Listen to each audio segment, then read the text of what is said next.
बद्रीनाथ और मंगलौर विधानसभा उपचुनाव के आज नतीजे आने वाले हैं। सुबह 8 बजे से ही मतगणना जारी है। दोनों विधानसभा सीटों पर 14 टेबल लगाए गए हैं। 10 जुलाई को दोनों सीटों पर मतदान हुआ था। बद्रीनाथ में 51.43 तो वहीं मंगलौर सीट पर 68.24% वोटिंग हुई थी। ये बड़ी खबर आपको बता रहे हैं, जहां पर उत्तराखंड में 2 सीटों पर उपचुनाव हुआ। बद्रीनाथ और मंगलौर 10 तारीख को इन दोनों ही सीटों पर मतदान हुआ।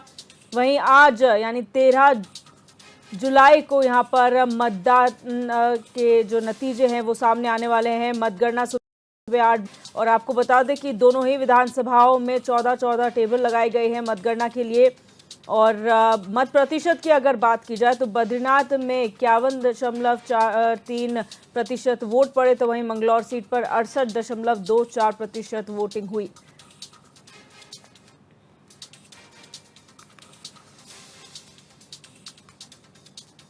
और हमारे संवाददाता अरुण सैनी ज्यादा जानकारी के लिए हमारे साथ लाइव जुड़ चुके हैं। अरुण, 2 विधानसभा सीटों पर जो उपचुनाव के मतदान हुए थे, आज नतीजे आने वाले हैं। 8 बजे से जो मतगणना शुरू हुई है, अब तक का क्या मत प्रतिशत रहा है? जी दिव्य, उत्तराखंड की 2 विधानसभा बद्रीनाथ और मंगलौर विधानसभा सीट पर बीते 10 जुलाई को मतदान हुआ। और बद्रीनाथ विधानसभा सीट की बात हो तो 51% जो है लगभग मतदान बद्रीनाथ विधानसभा सीट पर हुआ, तो वहीं 68% से अधिक जो है मतदान वो मंगलौर विधानसभा सीट पर हुआ। यानी कि हालांकि मतदान प्रतिशत ठीक रहा है, लेकिन पीछे इस बार कम मतदान प्रतिशत जो है मंगलौर में भी और जो है बद्रीनाथ में भी रहा है। लेकिन जिस तरीके से देखा जा रहा है, काउंटिंग आज होनी है और आज सुबह 8 बजे से काउंटिंग शुरू हो चुकी है और 14 टेबल जो है लगाई गई है। अभी जो है काउंटिंग वो हो रही है और अभी पहले राउंड के नतीजे जो है वो आना अभी बाकी है। और अभी कुछ ही देर में जो है पहले राउंड के जो नतीजे हैं वो सामने आएंगे कि मंगलौर से कौन आगे हैं, बद्रीनाथ से कौन आगे हैं। वहीं बात की जाए तो बद्रीनाथ विधानसभा सीट से भारतीय जनता पार्टी और कांग्रेस पार्टी के बीच में जो है सीधे तौर पर टक्कर देखने को मिल सकती है। हालांकि दोनों ही दल मजबूत स्थिति में जो है बद्रीनाथ सीट पर माने जा रहे हैं। और अगर बद्रीनाथ विधानसभा सीट की बात की जाए तो भारतीय जनता पार्टी और कांग्रेस पार्टी दोनों में ही बराबरी का मुकाबला देखने को मिल रहा है। यानी कि 50-50 चांस दोनों ही दलों के कैंडिडेट के हैं, चाहे भारतीय जनता पार्टी के कैंडिडेट राजेंद्र भंडारी हो या कांग्रेस पार्टी के कैंडिडेट लखपत बुटौला हो। तो यानी बद्रीनाथ सीट की देखा जा रहा है कि साफ तौर पर दोनों ही दलों में कड़ी टक्कर जो है वो देखने को मिल रही है। वहीं मंगलौर विधानसभा की बात की जाए तो मंगलौर विधानसभा सीट पर जो उपचुनाव हुआ उस पर त्रिकोणीय मुकाबला जो है वो देखने को मिल सकता है। जिस तरीके से मंगलौर विधानसभा सीट की बात हो तो 2002 से जब से अस्तित्व में मंगलौर विधानसभा सीट आई, उसके बाद से लगातार यहाँ से बसपा 4 बार जीती है और कांग्रेस 1 बार जीती है। यानी अगर इन आंकड़ों के हिसाब से देखा जाए तो बसपा मजबूत स्थिति में है। लेकिन अगर फिलहाल इस चुनाव की बात देखी जाए तो भारतीय जनता पार्टी और कांग्रेस के बीच में यहाँ पर सीधी टक्कर देखने को मिल सकती है। हालांकि बसपा से जो प्रत्याशी है वो बेदुर रहमान अंसारी, वो दिवंगत विधायक सरवत करीम अंसारी के बेटे हैं। ऐसे में वो भी कड़ी टक्कर जो है इन दोनों ही दलों को दे सकते हैं। हालांकि भारतीय जनता पार्टी के लिए जिस तरीके से एक माना जा रहा था कि काफ़ी चुनौती सीट पर हो सकती है और ऐसे में भारतीय जनता पार्टी के लिए चुनौती भी हो सकती है। लेकिन जिस तरीके से चुनाव हुआ तो ऐसे में भारतीय जनता पार्टी को भी कम इस सीट पर नहीं आंका जा सकता है। भारतीय जनता पार्टी भी मजबूत स्थिति में सीट पर इस बार है। तो यानी कि देखा जा रहा है दोनों ही सीटों पर अगर सीधे तौर पर बात की जाए तो भारतीय जनता पार्टी और कांग्रेस पार्टी के बीच में सीधी टक्कर है। और आज जो है मतगणना शुरू हो चुकी है और अभी पहले राउंड के नतीजे आने बाकी है। और ऐसे में देखना ये होगा, ये देखने वाली बात होगी कि आखिर जनता किसके सिर पर ताज सजाती है, किस पार्टी को जो है इन दोनों ही सीटों पर उपचुनाव में विजय हासिल कराती है। अच्छा अरुण, मंगलौर की हम बात करें, कुछ सिनेरियो डिफरेंट देखने को मिला था क्योंकि यहाँ पर बवाल हो गया था, विवाद जो सामने आया था, उसके बाद सवालिया निशान प्रशासन पर, पुलिस प्रशासन पर उठ रहे थे। ऐसे में कांग्रेस की बात की जाए तो यहाँ पर री वोटिंग की जो बात सामने आ रही थी कि दोबारा से यहाँ पर मतदान कराया जाए, उसे लेकर चुनाव आयोग का क्या रुख था इस पूरे मामले को लेकर, खासतौर पर मंगलौर की अगर बात की जाए तो? जी दिव्या, बिल्कुल देखिए, बीते 10 जुलाई में जो मतदान हुआ और मतदान की जो वीडियोस, जो फुटेज सामने आई है, जो तमाम चीज़ें वहाँ से सामने आई, विजुअल सामने आए हैं, उनमें सभी में दिला किस तरीके से जो है वहाँ पर बवाल हुआ, दंगा फसाद भी हुआ, लाठियाँ चली और कहीं कहीं ये भी माना जा रहा है कि गोलियाँ भी वहाँ पर चली हैं। तो ऐसे में देखा गया कई पुलिस प्रशासन की भी कई ऐसी वीडियोस सामने आई है जिसमें पुलिस भी कई जो है लोगों को गाली देते हुए उसमें दिखाई दे रही है। तो ऐसे में जो तमाम चीज़ें हैं इस पर चुनाव आयोग ने जो है एक्शन भी लिया है और साथ ही साथ जो है कई पुलिस प्रशासन के द्वारा भी जो है कई नामजद भी किए गए हैं जो इसमें जिन्होंने पत्थरबाजी की है, लाठी डंडे चलाए हैं, कई के खिलाफ जो है मुकदमा भी दर्ज हुआ है। यानी कि जहां तक रिकाउंटिंग की बात है तो चुनाव आयोग ने इससे जो है इस पर कोई अभी निर्णय नहीं लिया और ना रिकाउंटिंग, क्योंकि अब मतगणना हो रही है तो ऐसे में रिकाउंटिंग जो है वो नहीं मानी जा सकती कि होगी। लेकिन अभी रिकाउंटिंग वो काउंटिंग चल रही है तो ऐसे में दोबारा मतदान जो 2 बूथों पर जो है कांग्रेस पार्टी मांग कर रही थी, लिबर एडी के बूथ नंबर 53 और 54 पर, तो ऐसी कोई स्थिति अभी होती हुई दिखाई नहीं दे रही है। हालांकि जिनके द्वारा भी दंगा फसाद किया गया, लाठी डंडे चलाए गए, उनके खिलाफ जो है मुकदमा दर्ज किया गया है और लगातार जो है उन पर कार्यवाही भी जो है वो हो रही है। अच्छा, यहाँ पर हार जीत तो लगी रहती है अरुण, लेकिन अगर यहाँ पर कांग्रेस की हार होती है खासतौर पर मंगलौर में, क्योंकि ये कभी बसपा का गढ़ रहा है तो कभी कांग्रेस का, तो ऐसे में अगर कांग्रेस की यहाँ पर हार होती है तो क्या स्वीकार्य है? क्योंकि बीजेपी ये कहती है कि अगर कांग्रेस की हार होती है तो ईवीएम पर ठीकरा फूटता है या किसी प्रकार का आरोप लगाया जाता है। कांग्रेस का इसे लेकर क्या रुख है? जी देखिए, मंगलौर विधानसभा सीट जो है वो बसपा की परंपरागत सीट रही है और कांग्रेस भी उस सीट पर एक बार जीती है। लेकिन अगर इस बार के चुनाव की बात की जाए तो लगातार जो है भारतीय जनता पार्टी भी अपनी जीत का दावा कर रही है। भारतीय जनता पार्टी ने कहा कि वो इस सीट को इस बार जीतने का काम करेगी।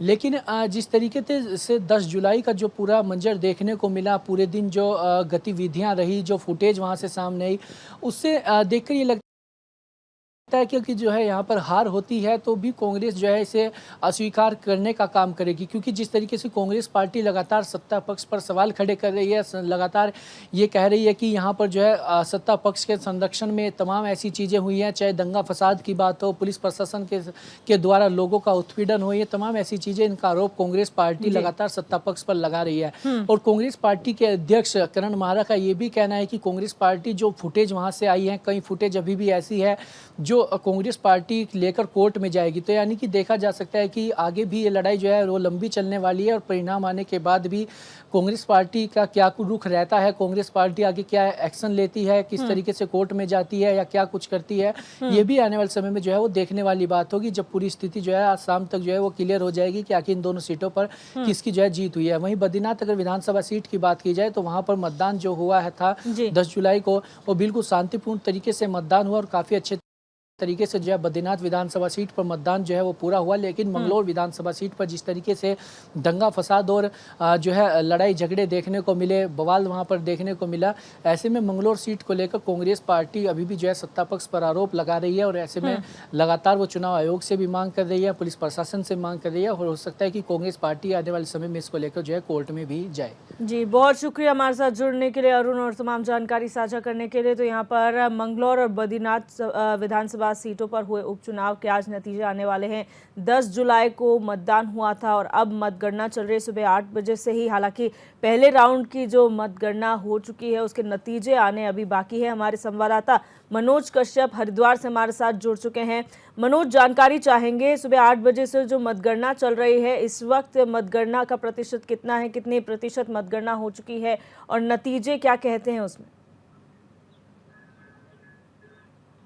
बिल्कुल, देखिए मंगलौर में जो है उपचुनाव हुआ, तो उपचुनाव के बाद यहाँ पे आज जो है मतगणना चली और सुबह 8 बजे से मतगणना शुरू हो गई थी। हालांकि अभी पहले चरण की जो मतगणना है वो चली है और यहाँ पे 14 टेबल लगाई गई है। 14 टेबल के ऊपर जो है मतगणना की जा रही होगी। अभी कुछ ही समय के बाद में जो है पहले चरण का जो नतीजा होगा वो निकल के सामने आएगा। हालांकि अभी तक कोई नतीजा सामने नहीं आया, लगातार यहाँ पे मतगणना की जा रही है। तमाम सुरक्षा के भी यहाँ पे कड़े इंतजाम किए गए, क्योंकि हमने देखा है कि यहाँ पे जब 10 जुलाई को चुनाव हुआ तब तो मंगलौर विधानसभा में एक बड़ा विवाद देखने के लिए मिला था, जिसको लेकर यहाँ पे पुलिस प्रशासन ने इंतजाम किए, सुरक्षा को लेकर किसी तरह का विवाद न हो, इसलिए यहाँ पे चप्पे चप्पे पर पुलिस बल तैनात है। हालांकि यहाँ पे भारतीय जनता पार्टी और कांग्रेस पार्टी के जो पदाधिकारी, जो नेता है वो अपनी अपनी जीत का दावा कर रहे हैं, लेकिन कहीं ना कहीं देखा जा सकता है कि दोनों के चेहरों के ऊपर संकट भी दिखाई दे रहा है, क्योंकि यहाँ पे हमने देखा है कि जिस तरीके से मंगलौर विधानसभा में जो उपचुनाव हुआ था, एक बड़ा विवाद देखने के लिए आया था। कई लोग घायल हुए थे, हालांकि घायलों का अभी भी इलाज चल रहा है, जिसको लेकर यहाँ पे कांग्रेस ने कई जनता पार्टी के ऊपर लगाया। तो उन्होंने कहा था कि बूथ को कैप्चर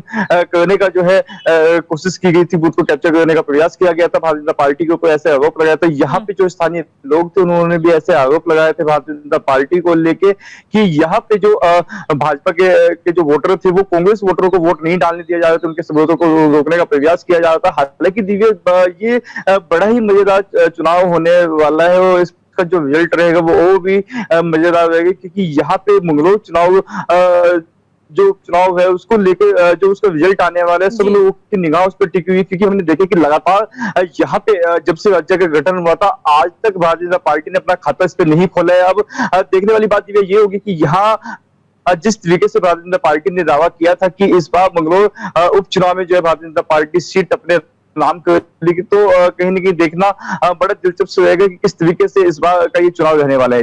जी, यहाँ पर मत प्रतिशत अगर बात की जाए तो यहाँ पर कहा जा रहा है मंगलौर में पहले से कम यहाँ पर मत प्रतिशत देखने को मिला है। मतगणना की व्यवस्थाएं किस तरीके से की गई हैं?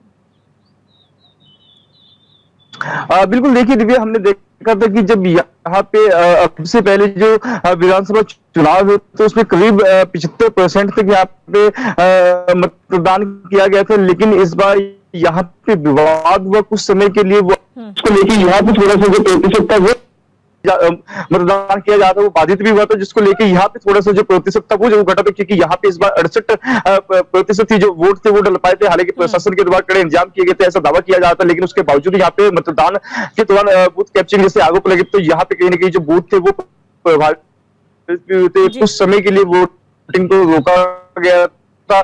तो इससे कहीं ना कहीं जो प्रतिशत थी उसमें भी थोड़ी यहाँ पे घटता हुआ आंकड़ा देखने के लिए मिला था। लेकिन आज यहाँ पे जब मतगणना की जा रही है 14 टेबल के ऊपर मतगणना, यहाँ पे सुरक्षा के कड़े इंतजाम तमाम जो यहाँ पे जो भारतीय जनता पार्टी के नेता है या फिर समर्थक है, वो तमाम उन लोगों के जो वाहन है वो पहले रोके जा रहे हैं, किसी को भी बिना पास के एंट्री नहीं दी जा रही, जिसको लेकर यहाँ पे पुलिस प्रशासन ने पहले से जो यहाँ पे पूरी रूपरेखा तैयार कर ली थी। हालांकि जो हरिद्वार के एसएसपी परविंदर सिंह डोभाल और जिला अधिकारी के द्वारा यहाँ पे पुलिस प्रशासन को ब्रीफ किया गया था, किसी तरह की कोई अनहोनी ना हो, किसी तरह कोई दंगा ना हो, उसको लेकर यहाँ पे खास तौर से इस बार पुलिस को चेतावनी दी गई कि किसी भी ऐसे व्यक्ति को अंदर नहीं आने दिया जाएगा जिसके पास से पास नहीं होगा। खास तौर से हमने देखा दिव्या कि जिस तरीके से यहाँ का इतिहास है मंगलौर सीट का, आज तक भारतीय जनता पार्टी ने अपना खाता नहीं खोला, तो उसमें भी यहाँ भारतीय जनता पार्टी ने एक दावा किया है कि जिस तरीके से लगातार भारतीय जनता पार्टी राज तोड़ती आ गई, लगातार उत्तराखंड में हम देखे कि एक बार कांग्रेस और एक बार भाजपा की सरकार रही, इस बार जो है भारतीय जनता पार्टी ने दोबारा से उत्तराखंड में जीत हासिल की थी। और खासतौर से हमने देखे कि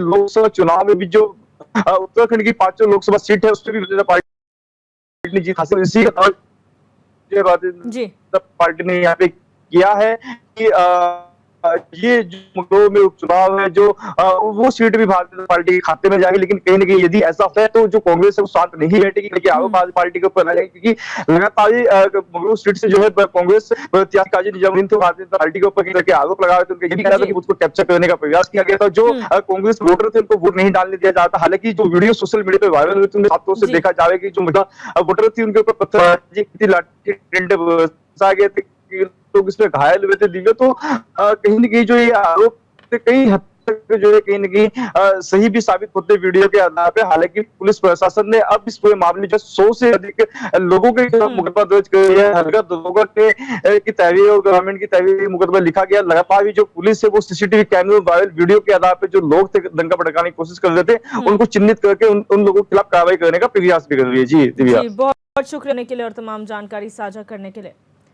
बढ़ते हैं अगली खबर की ओर। बड़ी खबर है सहारनपुर से, जहां वायुसेना स्टेशन सरसावा में विशेष एयर शो होना है आज। ये बड़ी खबर आपको बता रहे हैं, कारगिल विजय दिवस के 25 वर्ष पूरे होने पर एयर शो का आयोजन किया गया है। सैनिकों के बलिदान, साहस और वीरता को नमन किया जाता है इस एयर शो के माध्यम से। वायुसेना स्टेशन सरसावा के आसमान में कई विमान गरजते हुए नजर आएंगे। शहीदों के परिवारों का भी अभिनंदन होगा। ये बड़ी खबर आपको बता रहे हैं सहारनपुर से, जहां पर आज एक विशेष एयर शो वायुसेना के स्टेशन पर यानी सरसावा में एयर शो का आयोजन होगा। विशेष इसलिए क्योंकि कारगिल विजय दिवस के 25 वर्ष पूरे हो चुके हैं और इस दिन एयर शो के माध्यम से जो सैनिक हैं जिन्होंने शहादत दी थी उनके बलिदान, साहस और वीरता को नमन किया जाएगा। और वायु स्टेशन सरसावा के आसमान में कई विमान गरजेंगे। साथ ही साथ जो शहीदों के परिजन हैं, परिवार वाले हैं, उनका अभिनंदन भी किया जाएगा। योगेश आर्य हमारे संवाददाता हमारे साथ जुड़ चुके हैं। योगेश, जानकारी चाहेंगे इस एयर शो को लेकर, क्या कुछ व्यवस्थाएं देखने को मिल रही है, क्या पूरा कार्यक्रम रहेगा?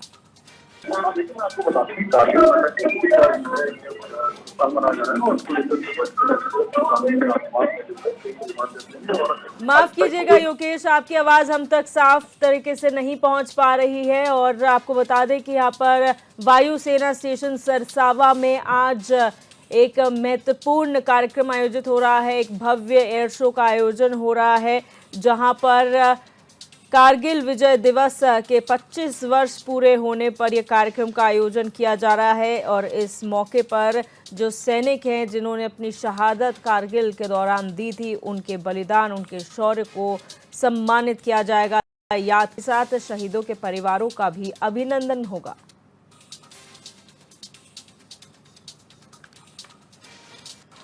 और अब रुक करेंगे राजधानी लखनऊ से बड़ी खबर की, जहां 14 जुलाई को बीजेपी की प्रदेश कार्य समिति की बैठक होनी है। डॉक्टर राम मनोहर लोहिया विधि विश्वविद्यालय में बैठक का आयोजन किया जाएगा। उत्तर प्रदेश अध्यक्ष भूपेंद्र चौधरी की अध्यक्षता में बैठक होगी।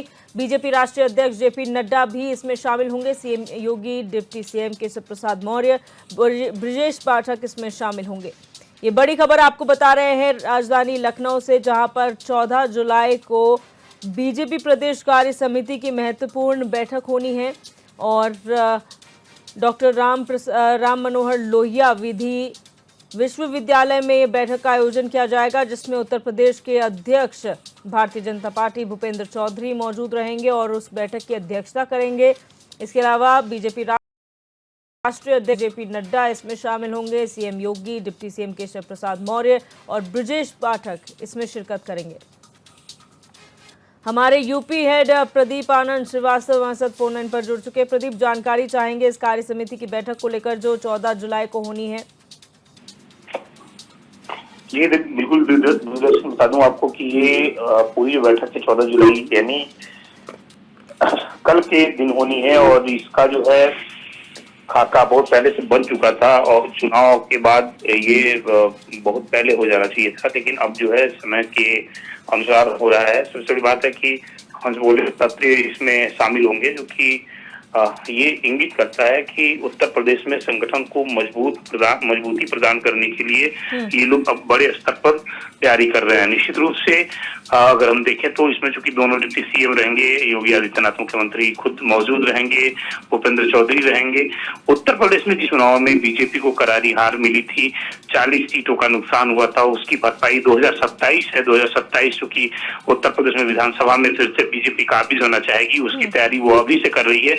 और ये बैठक जो है संगठनात्मक बैठक है, संगठन से जुड़ी हुई बैठक है। और इस बैठक का हम लोग जो है कई तरीके से इसको देख सकते हैं। लोकसभा चुनाव में परफॉर्मेंस की स्थिति, आने वाले दिनों में किस तरह से चुनाव को और हम बीट कर सकते हैं, संगठन को कैसे मजबूत कर सकते हैं, तमाम ऐसी बातें होंगी जो इस बैठक में जो है क्लियर होंगी। और इन बातों का एक ही मैसेज है कि हम अब किसी भी तरह उत्तर प्रदेश में जो विपक्ष है उसको हावी नहीं होने देंगे, क्योंकि देखिए पिछली बार विपक्ष पूरी तरह हावी हुआ था और योगी आदित्यनाथ और भाजपा संगठन कमजोर होता हुआ दिखाई दिया था। तो कहीं ना कहीं से उसको मजबूत करने की स्थिति में जो है 14 जुलाई की बैठक होनी है। और इसकी तैयारियां जो है भाजपा संगठन के कार्यालय ने और भाजपा के जो पदाधिकारी हैं उन्होंने की है। कल समय से बैठक शुरू हो जाएगी। जी, यहाँ पर भारतीय जनता पार्टी की अगर बात की जाए प्रदीप, तो काफ़ी यहाँ पर विचार विमर्श किया जाता है। एक भी सीट अगर हारी जाती तो उस पर मंथन होता है, लेकिन लोकसभा चुनाव में नतीजे बिल्कुल उलट आए थे। क्या अभी तक कोई वजह सामने आ पाई है इतनी बड़ी हार के पीछे? देखिए दिव्यदर्शनी, अगर उत्तर प्रदेश में बीजेपी के हार की बात करें तो तमाम ऐसे भ्रामक तथ्य रहे जिसको विपक्ष भुनाने में जो है सफल रहा। और बीजेपी सरकार की 2-3 ऐसी गलतियां रही जिसको आम जनता ने आड़े हाथों लिया, जैसे कि अग्निवीर की जो योजना थी उस पर जो है लोगों के अंदर आक्रोश था। इसके अलावा जो लल्लू सिंह थे, अयोध्या से भारतीय जनता पार्टी के प्रत्याशी थे। उन्होंने बड़बोलेपन में कह दिया था कि भारतीय जनता पार्टी 400 पार लाएगी और हम लोग संविधान बदलेंगे, और ये बात जो है इंटरनेशनल इशू बना था। इसको उसने इंटरनेशनल इशू बनाया था। तो ये 2-3 बातें रही। उसके बाद माइनॉरिटी जो है एक साथ जुटी और माइनॉरिटी ने एक साथ एक जगह वोट किया। अभी 2 दिन पहले महाराष्ट्र समाजवादी पार्टी के नेता ने बताया है कि सिर्फ एक इशारे पर पूरे भारत के मुसलमानों ने कांग्रेस और समाजवादी पार्टी को संयुक्त रूप से वोट किया है। और उन्होंने एक किसी मुद्दे पर इस बात को की थी, जो महाराष्ट्र में एमएलसी चुनाव होने जा रहे हैं उसमें मुस्लिम प्रत्याशी नहीं दिया गया है। तो ये एक फैक्टर रहा है उत्तर प्रदेश में कि उत्तर प्रदेश में मुस्लिमों ने भी इस बार मुस्लिमों में बंटवारा नहीं हुआ, मुस्लिमों ने एक साथ वोट किया है और एकमुश्त वोट किया है। तो ये तमाम फैक्टर है जिसकी वजह से भारतीय जनता पार्टी उत्तर प्रदेश में इस तरह से डोमिनेट हुई है। जी, बहुत शुक्रिया हमारे साथ जुड़ने के लिए प्रदीप, और तमाम जानकारी साझा करने के लिए। और अब बात करेंगे एक और बड़ी खबर, जहां मुख्यमंत्री योगी आदित्यनाथ ने एक्स पर पोस्ट किया है। ये बड़ी खबर आपको बता रहे हैं, जहां सीएम योगी ने एक्स पर पोस्ट करते हुए पीएम मोदी के निर्णय की सराहना की है। 25 जून को संविधान हत्या दिवस का निर्णय प्रधानमंत्री ने लिया, और सीएम का कहना है कि जो निर्णय है वो अभिनंदनीय है, और इंदिरा गांधी ने संविधान का गला घोटने का काम किया था। आपातकाल थोपकर लोकतंत्र की हत्या का कुप्रयास किया गया था। ये दिवस हर नागरिक में विश्वास की लौ प्रज्वलित रखेगा। ये बड़ी खबर लखनऊ से आपको बता रहे हैं, जहां उत्तर प्रदेश के मुखिया योगी आदित्यनाथ ने सोशल मीडिया हैंडल एक्स पर एक पोस्ट किया है, जिसमें उन्होंने पीएम मोदी के निर्णय की सराहना की है। उन्होंने कहा कि 25 जून को संविधान हत्या दिवस का निर्णय अभिनंदनीय है, और इंदिरा गांधी ने संविधान का गला घोटने का काम किया था, आपातकाल थोपकर लोकतंत्र की हत्या का कुप्रयास किया था, और ये दिवस हर नागरिक में विश्वास की लौ प्रज्वलित रखेगा।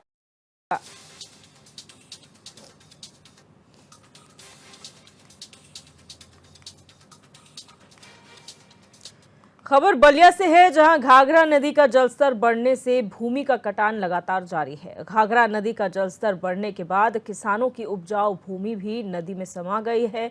घाघरा नदी के कटान से किसानों की उपजाऊ भूमि को बचाने में जिला प्रशासन नाकाम साबित हुआ है।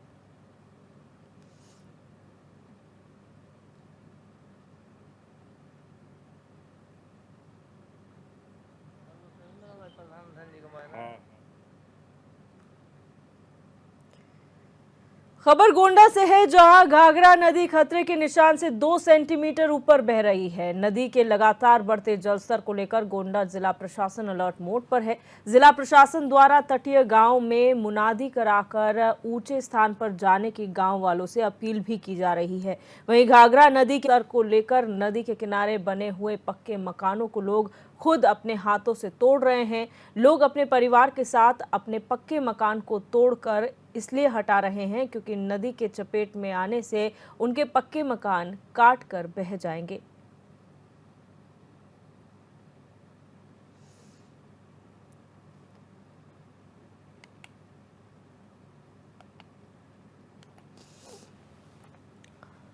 वहीं कन्नौज जिले के गुगरापुर मुख्य मार्ग पर जलभराव की समस्या को लेकर ग्रामीणों में आक्रोश देखने को मिल रहा है। गुगरापुर की मेन रोड पर कई दिनों से जलभराव की समस्या होने से आसपास के इलाके में बीमारियां फैल रही हैं।